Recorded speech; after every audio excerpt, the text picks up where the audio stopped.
Et salut tout le monde! Aujourd'hui on se retrouve pour une vidéo un petit peu spéciale. On va pas faire de sport aujourd'hui, mais je vais vous parler de ma tente. Tati, c'est à toi! Tati! Non, je vais vous parler de ma tente.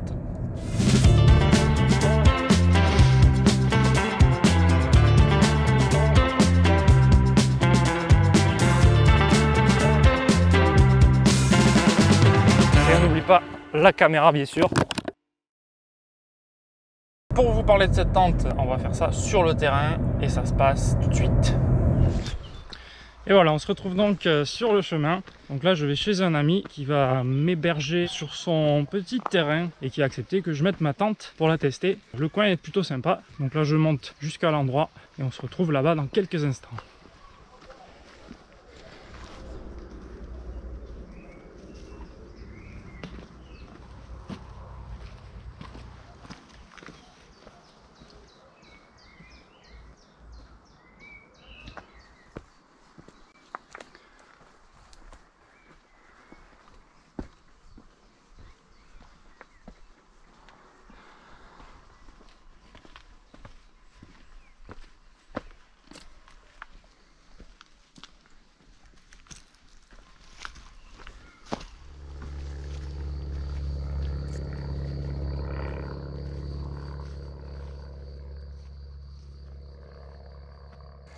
Bien. Alors, avant de vous présenter ma tente, qui a très hâte de vous rencontrer d'ailleurs, je vais vous montrer vite fait ce que j'ai mis dans mon sac. J'ai l'impression que je suis très loin de la caméra. Hein. Je vais passer les 2 jours, je suis très loin de la caméra, oui, je suis très loin de la caméra les amis. On va vous rapprocher un petit peu. Tu restes debout? Tu restes debout. Il reste pas debout. Donc, comme je vous disais, on va vous parler, enfin je vais vous parler vite fait de ce sac. Je suis sponsorisé par aucune marque pour cette vidéo. Cela dit, j'ai envie de vous parler un peu de tout ce qui va être équipement en autonomie et notamment tout ce qui permet de faire de la randonnée sur plusieurs jours et du bikepacking aussi, puisque tout ceci va s'appliquer à de futures activités qui seront fort sympathiques à faire en vidéo. Donc, mon sac à dos de la marque Osprey. Et vous devez voir le modèle ici quelque part, je sais pas où, c'est le Talon 33. Donc souvent sur les sacs à dos de randonnée, le chiffre que vous voyez, le nombre que vous voyez, c'est la capacité, le litrage du sac à dos. Donc en l'occurrence, c'est un 33 litres qui est plutôt adapté à de la randonnée sur 2 jours. Enfin je dirais plutôt sur 1 ou 2 jours. Ça peut faire plus si on est vraiment doué pour faire son sac à dos de façon vraiment essentielle et si on a des équipements suffisamment légers et pas trop volumineux. Vous constaterez que je l'ai quand même rempli comme si j'étais parti pour 2 jours de randonnée presque. En tout cas, en termes de volume, on est sur un truc équivalent. Donc c'est parti pour un petit tour du sac à dos. C'était le tour du sac. Bon, dans ce sac, j'ai toujours des trucs au cas où j'ai un peu froid dans la nuit, donc un petit bonnet et un tour de cou, ça peut toujours servir, ça coûte pas grand chose en volume. Il y a aussi un sac poubelle, je crois, qui traîne toujours dans ce sac pour mettre des trucs sales ou des déchets, quoi. Une bouteille d'eau, parce que j'ai soif. Le truc très important que j'emporte très souvent quand je fais des sorties vidéo, une batterie portable, une batterie externe. Les caractéristiques. Donc c'est une 22 000 mAh, ce qui permet de recharger un téléphone à peu près 4 ou 5 fois. Et alors si vous y associez un panneau solaire que je possède mais que je n'ai jamais testé encore, donc ce sera l'occasion un jour, mais pas aujourd'hui, je pense que vous pouvez avoir une autonomie très intéressante en randonnée ou en bikepacking, en voyage à vélo. Voilà, donc ça je l'ai acheté il y a 5 ans je crois maintenant sur Amazon. Donc je ne suis pas forcément fier, mais franchement ça tient très bien la charge. Et c'est très solide et c'est pas si lourd que ça doit peser dans les 600 grammes. Ce qui n'est pas négligeable en randonnée, mais c'est quand même pas mal. Pour passer la nuit, je vous en parle juste après de la tente hein, bien sûr. Ma tente, je ne l'ai pas encore testée, donc on ne sait pas ce qui peut se passer et surtout on ne peut pas savoir les conditions qu'il va y avoir cette nuit. Si jamais j'ai froid, donc j'ai pris un jean. Autrement, je suis juste équipé de mon short, des couches supplémentaires d'habits, un coupe-vent, qui ne devrait pas servir, mais bon voilà. Ce qui est plus intéressant maintenant, c'est le matelas que j'ai acheté sur internet. Donc c'est pas un matelas hyper haut de gamme à mon avis. Donc la marque c'est Eat or Hike. Ça m'a bien servi, ça fait bien l'affaire mais on n'est pas sur du haut de gamme. Cela dit, ça tient quand même dans un volume assez restreint. C'est pas très lourd et ça se gonfle très vite. Et ça se replie très facilement aussi. La chose dont je voulais vous parler en annexe de la tente, et pour ça je me rapproche, c'est mon sac de couchage. Ça fait 5 ans que je l'ai quand j'ai commencé la randonnée. C'est pas du haut de gamme non plus, ça vient de chez Quechua, donc Décathlon en fait. Et vous voyez que c'est un 10 degrés, température confort 10 degrés, c'est-à-dire la température pour laquelle on passe une nuit confortable sans se réveiller en étant dans une position normale, c'est-à-dire couché sur le dos, les bras le long du corps. Ça c'est la température donc de confort. Et la température limite, c'est la minimale qu'on peut atteindre avec ce sac de couchage sans se réveiller si on passe la nuit en position fétale, donc recroquevillé sur soi-même. Et donc en dessous de cette température, c'est pas garanti qu'on passe une super nuit. Et au-delà, bien sûr, après ça devient un petit peu dangereux peut-être. Donc vous voyez, il pèse 1,1 kg. C'est le 4Class Light 10 degrés. Donc c'est un XL pour 200 cm. Donc une personne de 2 mètres. Voilà. Donc il fait bien l'affaire, mais je le trouve un peu gros quand même. J'aimerais bien un sac de couchage qui fasse des températures un peu plus basses à l'avenir. Et qui rentre dans un volume peut-être encore un peu plus compressé. Parce que celui-là, il y a moyen de gagner encore un peu, mais c'est quand même un peu galère de le ranger. Donc je l'ai utilisé pas mal de fois, mais il tient bien. Il suffit de pas faire n'importe quoi avec. Et normalement, on s'en sort bien. Plusieurs années. En tout cas, Decathlon, on a beau dire, et Quechua, c'est quand même pas si mal. Ils font des bons équipements grand public, mais d'assez bonne qualité, et pour pas trop cher. Il y a toujours moyen de trouver son bonheur. Ça, c'est un sac de couchage pour les randonnées classiques, pas dans des grosses conditions, quoi. Voilà, voilà. Alors maintenant, la partie qui nous intéresse, les arceaux de la tente, qui est donc une tente dont vous aurez déjà eu les infos grâce au titre de la vidéo. C'est une Samaya, donc une Samaya 2.0, mais il y a une petite notice. Oh! Bonjour. Bonjour. Ah, c'est ici le stand tente. Oui, si vous voulez l'essayer, c'est gratuit. Et quel est le temps de tente? La tente est longue. Salut Samaya. Yes. C'est la tente d'Annecy. C'est la tente d'Annecy. Yes, Annecy le Vieux. Tu mets en attente et je vais chercher la caméra.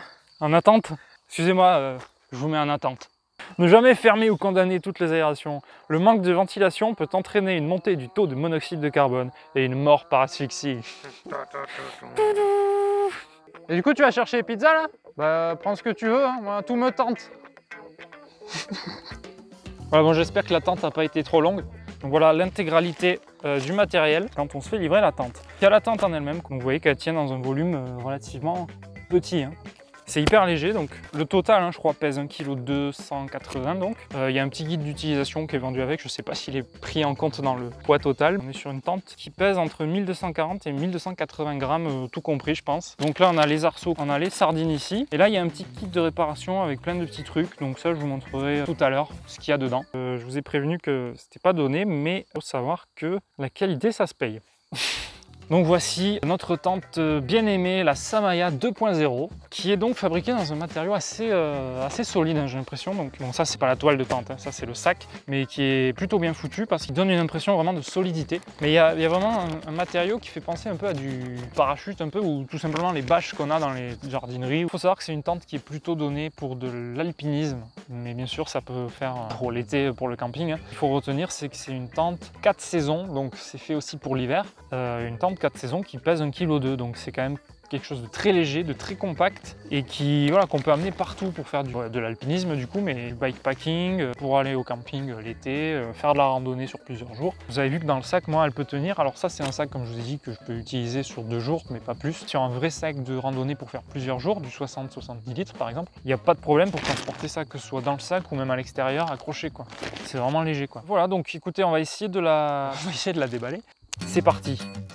Ok, alors on a fait un petit peu de ménage et on va déballer cette tente magnifique. Alors, faut faire gaffe au sol, parce que c'est du haut de gamme, hein, mais j'aimerais pas la niquer dès le début, sachant que je l'ai payé plein pot, hein. Je ne suis pas sponsorisé par Samaya pour présenter cette tente. J'ai bien envie de la garder quand même sur du long terme, du très long terme même. Je vais faire un petit tour quand même rapide, qui est pas trop de pointe et tout ça.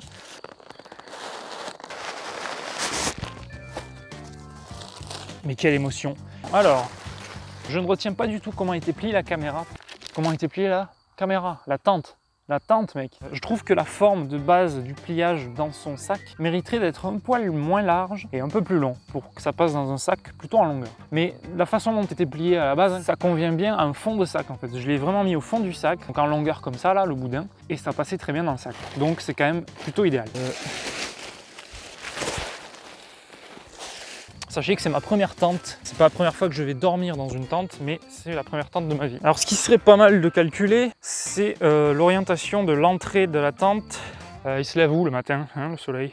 Donc l'est, il se lève plutôt par là-bas. Donc ça peut être pas mal si on s'oriente plutôt par là-bas. Et la nuit devrait être assez fraîche. Le temps est plutôt clément, donc ça devrait le faire. Donc je vous propose qu'on passe sur un time-lapse qui permettra pour vous d'avoir un truc beaucoup plus sympa. N'est-ce pas? Donc tout d'abord, les arceaux. Pour chaque arceau, emboîtez les tiges les unes dans les autres en veillant à ce que la partie étroite s'intègre entièrement dans la suivante. Ok, voici un arceau. Bon, c'est le classique hein, chez les tentes, toutes les tentes du monde. Hein. Vous demanderez à vos oncles. Il y a une partie, je sais pas à quoi elle sert. Voilà, je sais pas à quoi elle sert, on verra tout à l'heure. Alors je vais essayer de vous montrer comme sur le schéma que vous voyez là. Il faut insérer les 2 arceaux bleus, donc le 1 d'abord, puis le 2 ensuite, et le 3 à la fin. Vous voyez la tente qui est disposée pareil, donc l'arceau 1 là-bas, l'arceau 2 ici, et ensuite l'arceau 3 qui viendra donc, tac, comme ça.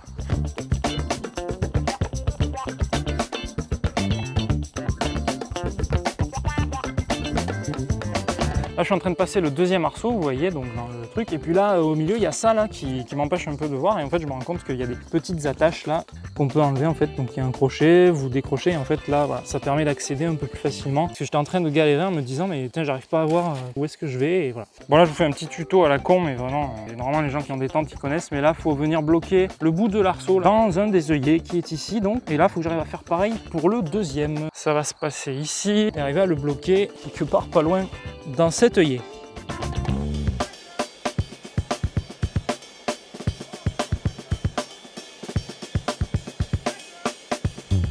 Tac, c'est beaucoup plus facile une fois qu'on a mis le premier.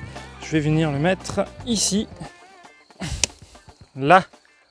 Voilà, donc là on a notre tente structure 2D pour l'instant. Hein. Voilà, donc ça c'est une tente pour les gens qui sont en forme de papier, des gens très fins. Malheureusement moi je suis une personne en 3D, donc on va devoir venir mettre un peu de largeur dans toute cette tente. Voilà, ça fait 3/4 d'heure que je suis là, c'est long. Alors l'ouverture de la tente est de ce côté, hein. On veut se lever avec le soleil, sachant qu'il risque de pleuvoir. Non ça c'est pas l'entrée de la tente, hein. C'est ça l'entrée de la tente je crois. Voilà, il y a une ouverture tout du long ici, bon ok. Bah voilà, ma tente, Samaya, tu peux te présenter à mes abonnés. La tente est longue. 2e étape, parce que là on n'en était qu'à la première. Je prends l'arceau orange et je l'insère dans son manchon côté porte, ici. C'est super d'avoir une notice, mais bon, je m'imagine mal faire ça en haut de l'Himalaya. Je l'insère ici, voilà. Et j'imagine que ça vient... il faut des muscles. Ah, ça marche pas quand on n'a pas de muscles. Si j'arrive à mettre mon doigt au bon endroit dans ma tente, voilà, on a une tente autoportante, autoportante.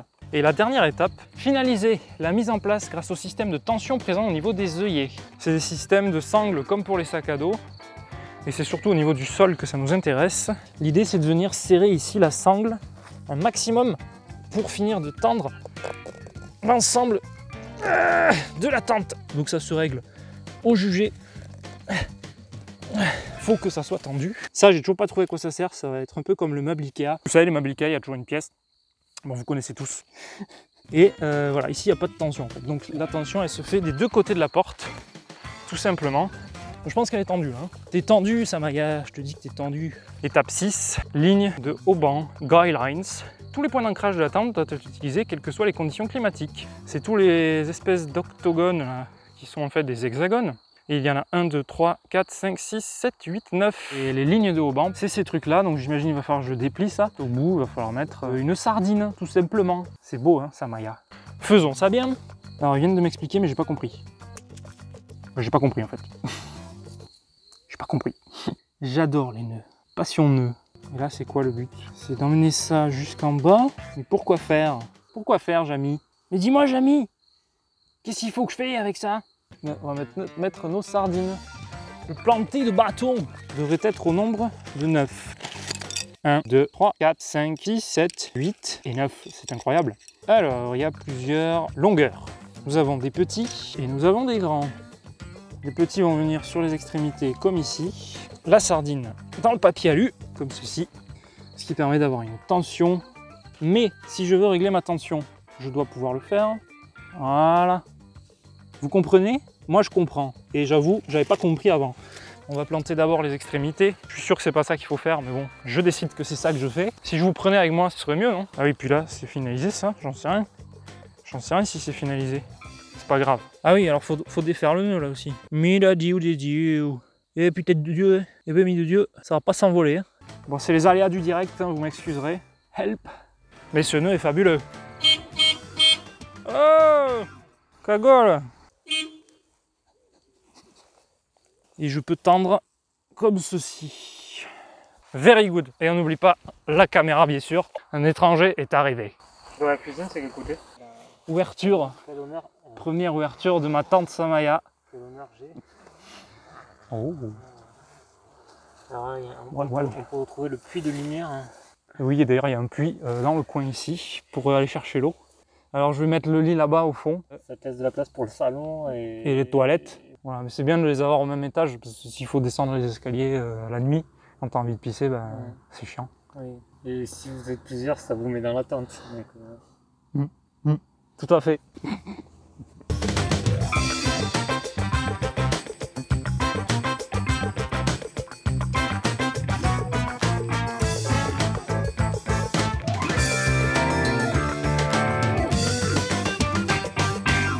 Et regardez ce que j'ai reçu.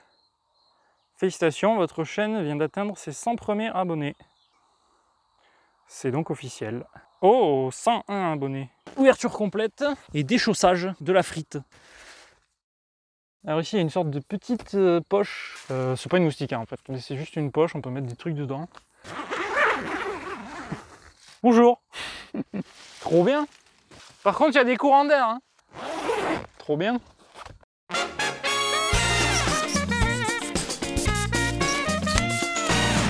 Je manque pas d'air. Et voilà. C'est pas écrit dans la notice, mais je viens de comprendre à quoi sert cette pièce, parce que quand on regarde l'esthétique globale, c'est vrai qu'il n'y a qu'une seule couleur orange, c'est ici. Pour une tente qui est entièrement bleue, avec bon, des bouts rouges là où il y a les sardines. Mais je suis persuadé que ça, donc, la fameuse pièce du meuble Ikea, sert à masquer le bout orange. C'est la seule utilité que j'ai trouvée à cette pièce. Et oui, Jamy.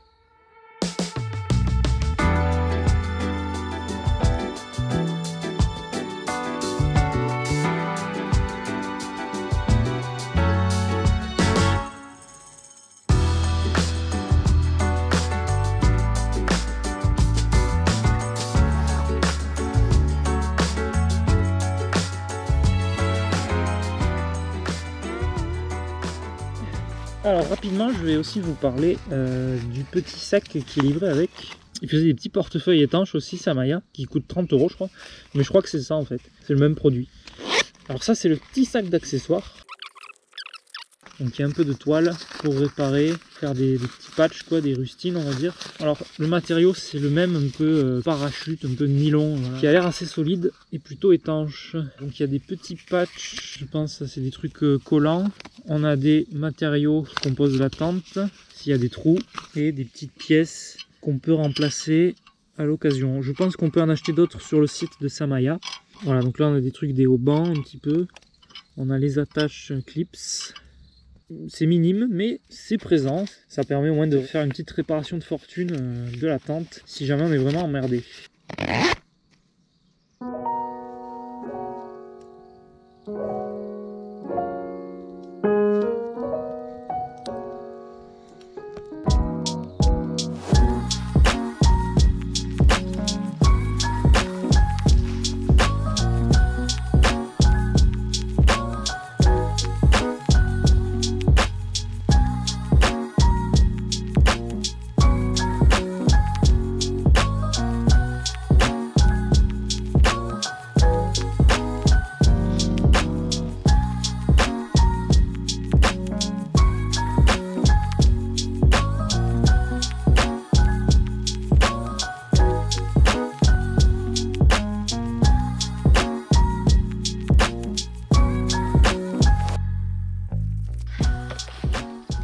Parlons bien, parlons peu, le prix de cette tente est de 1050 €.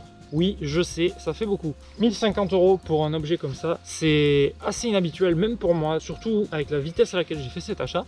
Je vais pas dire que c'était impulsionnel, mais j'ai pas forcément eu beaucoup d'avis. Et notamment, je n'ai vu qu'une seule vidéo qui teste cette tente. C'est la raison pour laquelle je fais cette vidéo. C'est pour essayer d'avoir un retour supplémentaire pour tous les autres gens qui vont avoir besoin peut-être d'avoir un avis dessus. J'ai pas vu beaucoup de tests de cette tente, ni beaucoup d'avis d'utilisateurs. Et j'ai vu une seule vidéo test sur la tanière de JR, je crois que ça s'appelle la tanière de JR, je ne connais pas, mais je vous mettrai peut-être le lien dans la description puisque ça peut être quand même très utile d'avoir l'avis de quelqu'un qui s'y connaît bien. Je ne suis pas expert en matériel de camping, de randonnée, ni d'alpinisme encore moins. Ce retour d'expérience que je vais vous faire va être purement celui d'un amateur, mais ça peut être intéressant justement, j'estime en tout cas que ça peut être intéressant, et peut-être qu'il y a d'autres gens qui peuvent être intéressés par ce genre de tente, pour faire du bikepacking, pour faire de la randonnée, et qui sont prêts à investir le prix dans un objet de qualité. Elle coûte 1050 €, mais je l'ai eu à moins 10% sur le site Alltricks. Alors je vous dis ça sans promo quoi que ce soit, puisque la promo, je pense qu'elle est finie à l'heure actuelle, mais sachez que c'est possible d'avoir 10% même sur un objet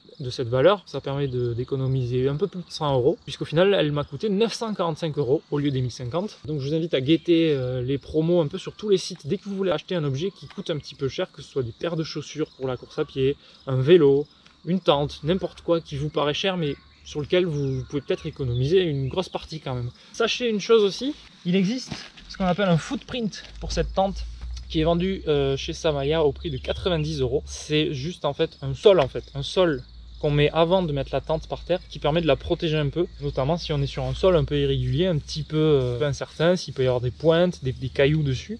Ça évite tout simplement d'endommager la tente. Voilà, un footprint qui coûte malgré tout 90 €. Donc finalement, l'économie que j'ai faite de 100 € sur la tente, je la retrouverai voilà, pour acheter le footprint, qui permettra quand même d'augmenter largement la durée de vie. Mine de rien, ça serait con d'avoir le sol qui se pète en moins de 2.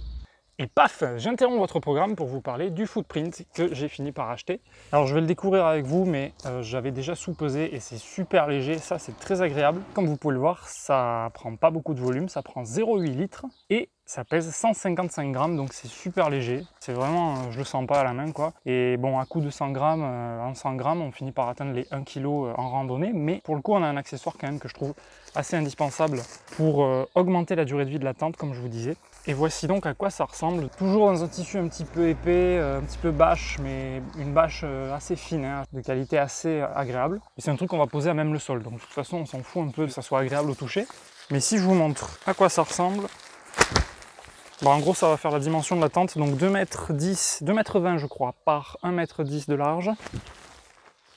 Je vous fais un posé au sol. Voilà. Et donc on est sur un produit qui fait exactement la dimension de la tente. Ça tombe bien, c'est fait pour aller juste en dessous. Donc c'est bien le footprint Samaya. Et puis vous voyez, après il y a des attaches ici pour caler les sangles, ou les arceaux en tout cas, au bon endroit, pour que le tout tienne bien avec la tente. Voilà, donc au final, bon, j'ai pas pu le tester spécialement, mais de toute façon, il n'y a rien de compliqué. On le met sous la tente, on le met en premier finalement. C'est pas compliqué à mettre, je vais pas vous faire une démonstration. Je vous en ferai une éventuellement le jour où j'en aurai vraiment besoin et que je le ferai en vidéo. 90 € pour ça, certes ça paraît cher, mais en même temps on est sur un produit qui est quand même super léger à nouveau. Donc si vous aviez acheté une bâche par exemple en vous disant que ça pourrait faire l'affaire, de se faire une bâche soi-même, ça serait pas le même poids je pense notamment. La solidité sûrement que si, mais pas le même poids. Voilà, bon après chacun fait comme il veut, moi j'ai acheté ça donc on verra ce que ça donne. Allez, je vous laisse retourner à votre programme.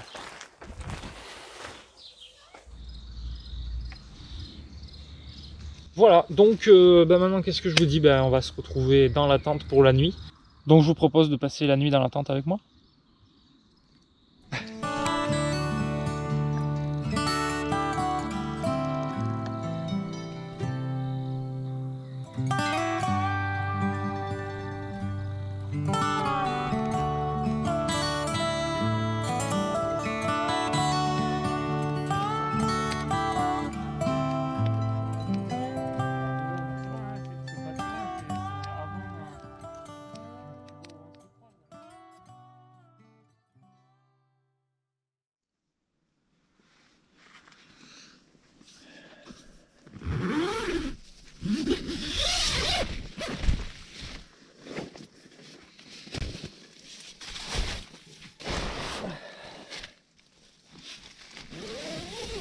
Donc très important, je l'ai lu dans la notice, il faut ouvrir les aérations.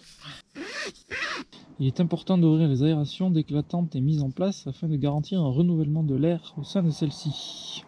Bonsoir, vous venez souvent ici? De temps en temps, puisque j'habite là, oui. Ah oui, c'est pratique. Et vous, que faites-vous là? Bon, pareil, moi j'habite là, mais j'habite des fois ailleurs. Ok. Voilà, ça marche bien. Donc le petit tour du propriétaire. Donc ici il y a un petit filet avec tout ce qu'il faut pour voilà, si j'ai soif, machin. C'est plutôt spacieux. Pour une personne en tout cas, je garantis pas que pour deux, ça soit idéal. Puisque bien souvent les tentes de 2 personnes, c'est plutôt confort pour une et juste ce qu'il faut pour deux. En fait les fils réfléchissent la lumière. Ça évite de se prendre les pieds dedans la nuit. C'est plutôt sympa.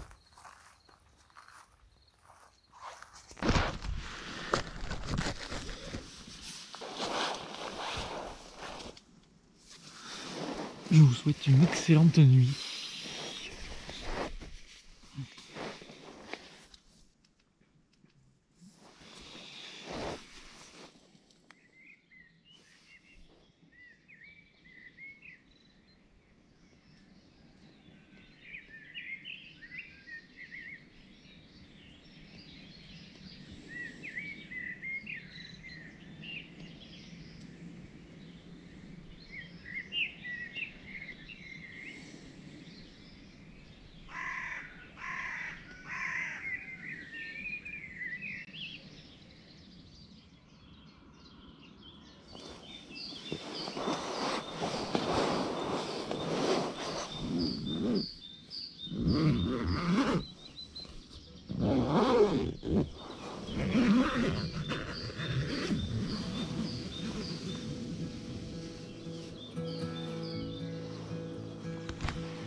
Bon, il y a quelques gouttes à l'intérieur. Hein.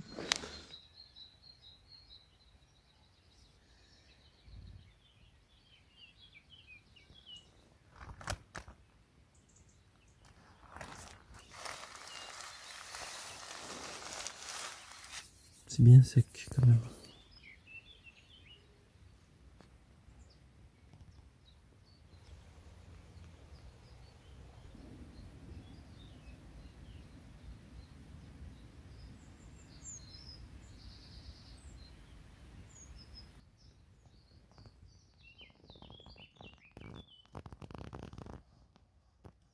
Des plaintes déposées par 2 femmes différentes. Le journaliste avait été entendu mardi en audition libre dans le cadre de l'enquête. Et puis Emmanuel Macron va devoir faire une allocution avec le portrait de McFly et Carlito posé sur son bureau. C'est l'engagement qu'a pris le président de la République envers les 2 youtubeurs. Putain, je viens de me faire spoiler la vidéo de McFly et Carlito avec Macron. C'est chier. Oh là là.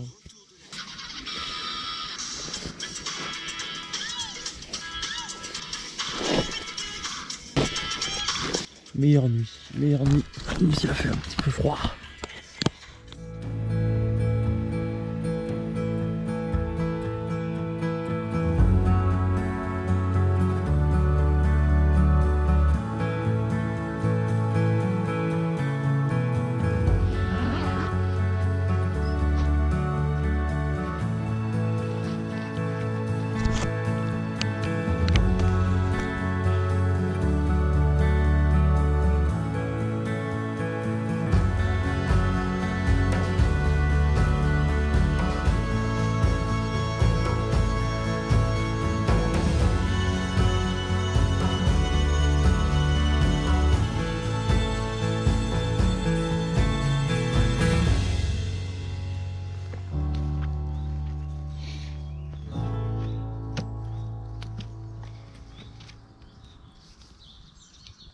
Bon, nous voici autour du feu ce matin pour débriefer un petit peu sur cette tente Samaya 2.0. Je vais vous donner un petit avis dessus sur mon expérience de cette nuit. Ça va aller assez vite parce que finalement j'ai pas grand chose à dire. Disons que je suis pas un expert, mais je peux déjà donner un avis. Alors pour vous la faire courte, j'ai passé une bonne nuit. Je vais pas dire que j'ai passé une excellente nuit, parce que c'était une nuit un peu frisquette. Sûrement des températures autour des 5 degrés, hein, entre 5 et 7 sûrement. J'ai eu un peu froid pour le coup. Comme je vous avais dit, j'ai pas un sac de couchage extraordinaire, donc forcément ça joue. Mon sac de couchage, il est donné pour 5 degrés limite. T'es recroquevillé sur toi-même, et c'est ce que j'ai dû faire une bonne partie de la nuit, c'est voilà, j'étais sur le côté, bien mitouflé, ce qui fonctionne plutôt bien finalement, et permet de se sentir vraiment au chaud. Le seul truc, c'est que on s'est couché à 1h du matin, et vers les 5h30, 6h, j'entendais les oiseaux, il y avait la lumière qui commençait à venir, et puis il y avait un putain de corbeau qui toutes les 5-10 secondes faisait son cri de corbeau. Et c'était quand même plutôt relou. Bon, malgré tout, j'étais plutôt contente de me réveiller parce que de 1, ça voulait dire que j'avais passé la nuit. De 2, ça voulait dire que le soleil arrivait bientôt. Et de 3, j'étais juste content d'avoir passé une nuit en tente dans la nature. On est à côté de Villefranche-de-Rouergue, hein. Il y avait mon pote qui dormait là. Bon, voilà, j'étais vraiment en mode camping, en mode nature. Et ça fait plaisir de se réveiller avec l'ouverture du zip et puis une vue sur le soleil qui va se lever. La vue était plutôt sympa. Bon, au niveau du froid, c'est pas la meilleure tente à mon avis pour ça. C'est normal, elle est faite pour s'ouvrir, pour qu'il y ait des aérations, qu'il faut absolument ouvrir pendant la nuit. C'est ce que j'ai fait. Alors ça évite de mourir par asphyxie, hein, c'est marqué sur la notice, hein, ça évite de mourir par asphyxie.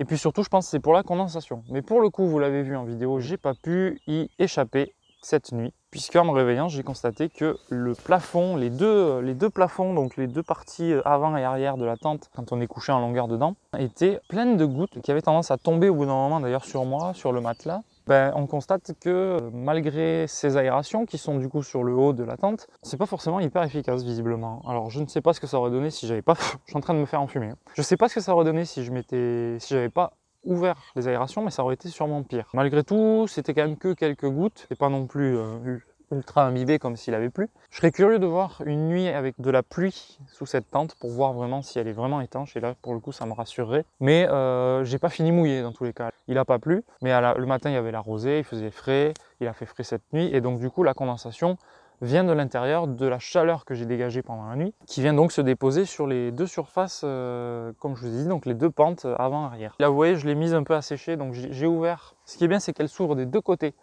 Donc il y a une fenêtre sur la gauche, enfin dans le sens où je me suis mis en tout cas, et puis de l'autre côté, donc j'ai la porte, donc j'ai aéré, je fais en sorte d'aérer, j'ai ouvert entièrement la tente. Il y a le soleil qui est en train de se lever, donc ça sèche un peu plus la tente. Dans tous les cas, ils disent de ne pas la stocker mouillée, mais forcément quand vous allez faire de la randonnée sur plusieurs jours, il va y avoir des conditions parfois un peu plus critiques, notamment avec de la pluie, et puis même avec la condensation dans la tente. Donc on fait ce qu'on peut, mais on ne pourra jamais l'avoir 100% sèche. Il vaut mieux la ranger au maximum sans eau. On ne peut pas faire de miracle non plus. Donc là, même moi, je vais la ranger, elle sera encore un petit peu mouillée, je pense, dedans. Mais je pense pas que ce soit très grave. Ça va pas non plus pourrir, et au pire, je la ressortirai pour la mettre à sécher au soleil. Il y a de la place, largement, pour une personne. Alors j'ai eu tendance à me décaler sur le côté de la porte au final. Je pense que j'étais légèrement en pente. Plusieurs fois, j'ai essayé de lutter contre ça et je me suis retrouvé un peu contre la porte. Et ça, bon, c'est les aléas un petit peu de la vie en tente. Sinon, que dire, c'est une tente qui m'a l'air de bonne qualité au niveau des matériaux. Les zips, les fermetures. Il y a une petite toile en haut, vous avez vu,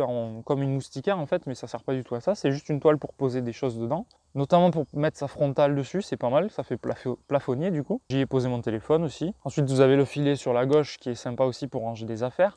D'ailleurs, à ce niveau-là, j'ai pas eu de condensation et j'ai pas eu du coup mes affaires qui étaient mouillées. À voir avec la pluie ce que ça donne. Normalement, c'est étanche. Sinon, c'est plutôt une assez bonne tente. Bon, pour le prix, je m'attendais pas forcément à moins. Je suis plutôt content qu'elle soit fonctionnelle à ce point-là, forcément. Ce qui va être intéressant de voir, c'est combien de temps je mets pour la démonter. Normalement, le démontage, c'est plus rapide que le montage quand même. Donc, dans l'ordre, on va démonter les sardines. Je vais ranger un peu les fils, les haubans, enlever les arceaux. Et après, ce sera le pliage de la tente et on la mettra dans son sac. Mon avis sur la tente, pour finir quand même, mon avis définitif sur cette tente, enfin définitif pour aujourd'hui. Sur cette première expérience, écoutez, je suis très content de cette expérience. 1000 € pour une tente, même si je l'ai payé un peu moins. Il faut vraiment être sûr de ce qu'on veut. Dans mon cas, comme je vous l'ai dit et je vous le résume rapidement, l'intérêt de cette tente pour moi à ce prix-là, c'est qu'elle est légère, peu volumineuse dans le sac, 4 saisons, donc ça peut faire été comme hiver, et dans des matériaux de qualité. Malgré tout, à ce prix-là, je pense qu'il est important d'investir dans un footprint pour la protéger du sol. Et d'ailleurs, ce sera un truc qu'on va regarder au sol, dans quel état il est. J'espère qu'il n'y a pas de partie abîmée. Voilà, il vaut mieux investir dans un footprint qui est à 90 €. Si vous arrivez à trouver la tente en promo, n'hésitez pas parce que pour le coup, ça peut être intéressant d'avoir 10 voire 20% dessus. C'est un investissement, mais si on sait ce qu'on veut être léger et bien à l'abri quand même, avec un truc facile à transporter, eh bien c'est plutôt une tente intéressante là-dessus. Mais il faut avoir le budget derrière, quoi. Moi, c'est un investissement sur le long terme. C'est ma première tente, mais c'est un investissement sur le long terme. Tout ça pour vous dire que faut pas acheter ça sur un coup de tête. Je dis pas que c'est pour tout le monde, mais si vous voulez un matériel de qualité qui vous tiendra des années, je pense qu'on est quand même sur un bon produit là-dessus. Je vous ferai d'autres avis là-dessus au fil de ma chaîne, puisque je ferai des randonnées et du bikepacking cet été, normalement. Du voyage à vélo qui me permettra de la tester vraiment plus en détail et plus sur son terrain, pas forcément de prédilection, puisque c'est une tente d'alpinisme. Je vous ferai des retours plus avancés quand j'aurai dormi dedans plusieurs fois finalement. Voilà, pile à l'heure. Heureusement que tu n'étais pas dans la tente, hein. Toutes les boulangeries étaient fermées. Et oui, c'est férié aujourd'hui. De beau pain au raisin. Il n'y a pas de raisin en fait. Ah merde. Des choco-noisettes, c'est des pains choco-noisettes. Je me tire. Bon allez, je vais démonter ma tente.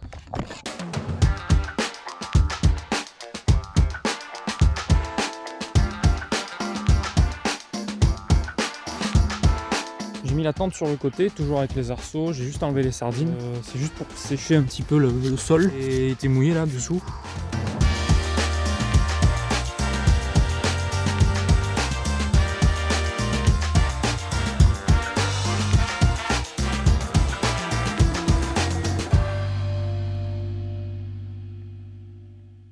Hop, alors que je finis la vidéo un peu à l'arrache sous la pluie, juste pour les sardines qui sont pleines de terre. Là, c'était une terre assez tendre. C'est pas bien grave, ça se nettoie plus tard. Donc je vais les mettre comme ça dans le petit sac. Et je sais pas pourquoi, mais les sardines, il y a le logo de Batman dessus. Voilà, quant au pliage, c'est plutôt facile. On est, comme je l'ai dit, sur un produit qui est très fin. Après, c'est toujours un peu la galère de replier les produits exactement comme on voudrait les mettre. Comme c'est étanche, j'ai l'impression, ça a tendance à garder l'air. Mais si j'arrive à avoir à peu près la bonne forme, ça devrait le faire. Et je crois que c'est une réussite, les amis. Premier coup. Succès. Bon, voilà, c'est plié. Un peu galère, mais j'ai réussi à retrouver à peu près la forme qu'il fallait. Je peux encore le compresser un peu, je pense. De toute façon, là, c'est pas mal déjà. Et après, on peut l'accrocher où on veut, le mettre dans le sac, ça rentre. Donc, je sais pas combien de temps ça m'a pris, mais une bonne heure, peut-être, une petite heure, 3/4 d'heure. 1h42 et 37 secondes. Voilà, c'est ce que je disais. Bah, nickel. Voilà, j'ai démonté ma tente. Je l'ai bien démonté, hein. Bah, c'est un peu galère, mais on s'y fait vite, je pense. Faut s'y prendre plusieurs fois et ça vient tout seul après. Je vous ferai un débrief un peu plus tard pour finir cette vidéo de qualité. N'oubliez pas de vous abonner. Merci et à la prochaine.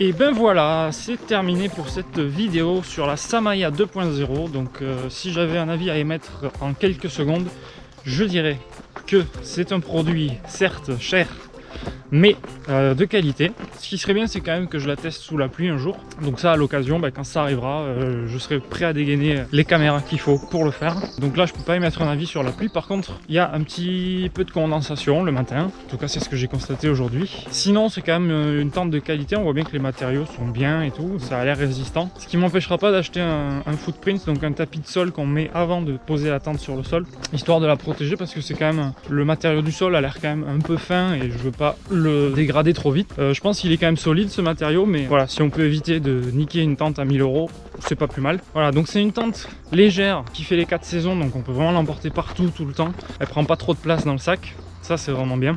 C'est pour ça qu'elle est aussi chère. Donc c'est un investissement pour ceux qui veulent vraiment partir à l'aventure, je pense. Que vous vouliez faire de l'alpinisme, du voyage à vélo ou des randonnées même l'été, mais de façon intensive, je pense que c'est un bon choix. Après, forcément, il y a des tentes moins chères qui feront tout à fait l'affaire si jamais vous voulez juste voyager l'été notamment, parce que celle-là, elle est donnée pour l'hiver aussi, donc le fait que ce soit une 4 saisons, ça joue beaucoup sur le choix de la tente quand même. Beaucoup de tentes ne sont pas 4 saisons et ça suffit amplement pour certains utilisateurs. Même moi, je suis pas sûr de l'utiliser très souvent en hiver, mais ça arrivera un jour. Mais ça, ce sera beaucoup plus tard, je pense. Là, en tout cas, c'est les beaux jours qui arrivent, donc là, je suis parti juste avant la pluie, heureusement. J'ai réussi à la démonter juste à temps. C'est pas une tente grand public, c'est un marché de niche. Enfin, c'est un marché de tentes chez Samaya, c'est des tentes. Mais c'est quand même une niche, hein. C'est-à-dire que c'est pas tout le monde qui va acheter cette tente-là, ce genre de tente-là, cette gamme de tentes. Mais il y a la qualité derrière, en tout cas, ça a l'air d'être le cas après cette première expérience. À voir sur le long terme, donc ça, ça viendra petit à petit. Je vous ferai des retours si besoin, peut-être dans 6-12 mois, je ne sais pas, pour revenir un peu sur ce produit et compléter mon avis. Pour l'instant, j'en suis très satisfait, je suis plutôt content de l'expérience. Le montage et le démontage sont pas si compliqués, il faut juste bien lire la notice pour la première fois et après on s'y fait de plus en plus, je pense. Et ça se fait beaucoup plus rapidement. Là, le fait que j'ai filmé aussi, ça n'a pas aidé à le faire vite. Mais voilà, on est sur un truc plutôt sympathique, pas si compliqué à utiliser et qui peut quand même bien servir quand on va faire sur plusieurs jours. Voilà mon avis sur la Samaya 2.0, donc je conseille si jamais vous avez le budget et que vous êtes prêt à y mettre le prix pour avoir de la qualité et du confort. Sur ce, je vous dis à très bientôt. N'hésitez pas à vous abonner, à partager cette vidéo et à la liker si ça vous a plu. Et sur ce, moi je vous dis à plus et gardez la frite.